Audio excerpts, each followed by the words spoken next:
Have you ever felt in a situation where you thought you were a fraud, or you don't know what you are doing and just felt everything works? Yes, that is imposter syndrome. Hi, guys, I'm Patino, software engineer. I talk about software engineering, business, and entrepreneurship. If you like and vibe with my content, please feel free to like, share, and subscribe. Now, let's get into what imposter syndrome is.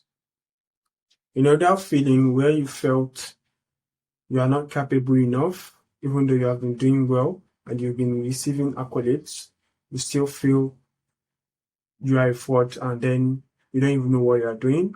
Or you feel you are the dumbest in the team and then everybody is just talking at your back, but they are not saying it to your front. They are deceiving you that you actually know what you're doing.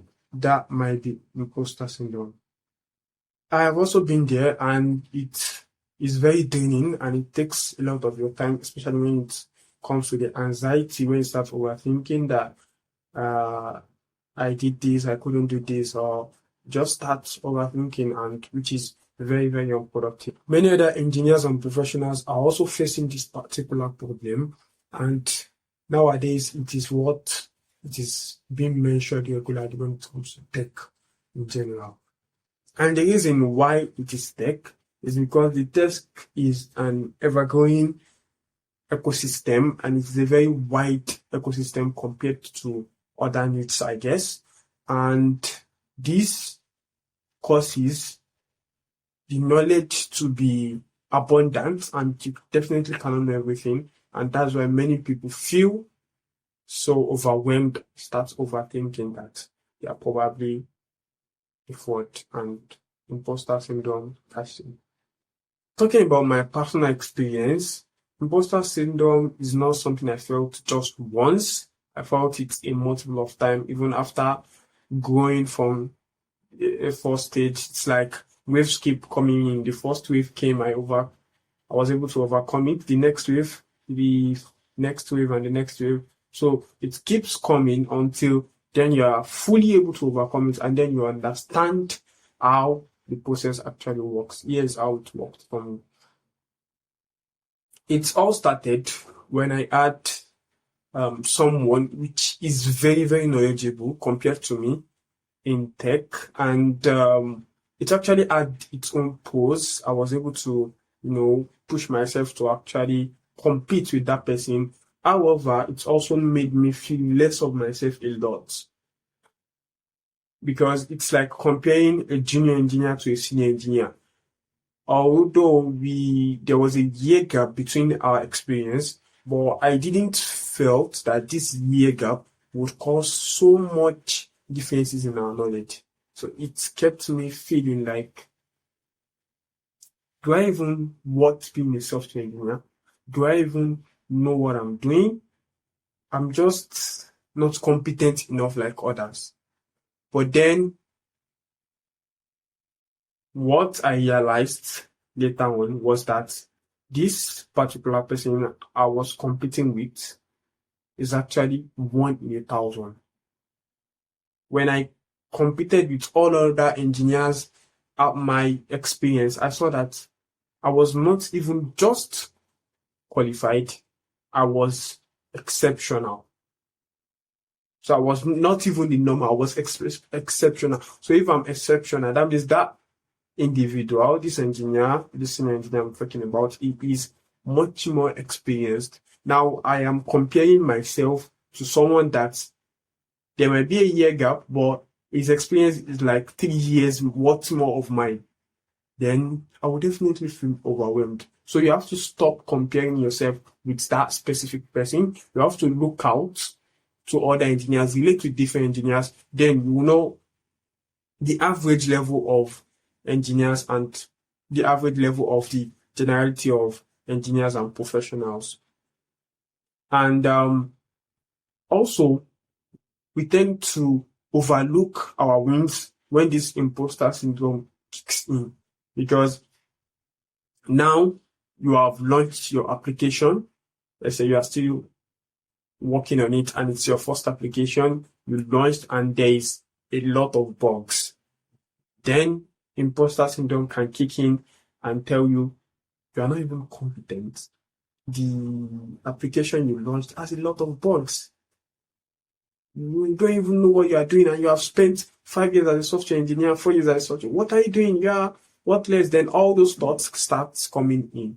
Then at that moment, what you have to realize is that even the best of applications, the best of softwares, the best of professionals, their work still has bugs. If WhatsApp don't have a bug, then why are they still keeping engineers? If Twitter, if X, they are not facing different bugs, then they don't need engineers.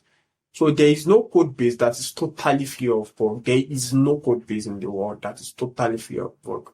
So there will be bugs, and they will keep fixing bugs. Then what you have to know is that yes, there are bugs, but I'm going to fix them. You are confident enough to know yes, you can fix bugs. Then go and fix it, and then don't let those thoughts deceive you.